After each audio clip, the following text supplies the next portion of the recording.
Kikubor ki babnia. Waqf Amendment Bill arhaja arpusan lara halok Sabha mentakasngi da Menteri Katanat Minority Affairs ukiran rijuju da kabaong pakam don benta AA bat kajing le niam le rukam jongkan yam Muslim henry kadon benta tang bat kajing don jing em kabe dei bat kawaf bot ulaong ba ka sarkar ka kwa ban penlong ya kawaf bot kum kajing kuntup lang bat kajing long kawe bat kalok Sabha kala sakiru ya kajing tai halor kani kabil mentakasngi urijuju ulaong bakat kum kabil Menta kawaf bot kandon kajing penpau ya ki kunhun niam Muslim baper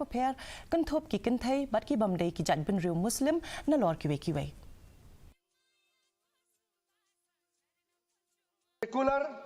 inclusive बनाना चाहते हैं। आपका पुराना प्रावधान को हटा करके अब हमने कहा है कि वक्फ बोर्ड में शिया भी रहेंगे, सुन्नी भी रहेंगे, बोहरास भी रहेंगे, आगा कानिस भी रहेंगे, मुसलमानों में जो बैकवर्ड है, पिछड़े लोग हैं वो भी रहेंगे और संसद में महिला भी रहेंगे और एक्सपर्ट नॉन मुस्लिम भी रहने का प्रावधान रखा गया है। सब स्वागत करना चाहिए, इसको किसी को आपत्ति होने का कोई जरूरत नहीं है। Menteri Katanat Excise ubakir menshalla ula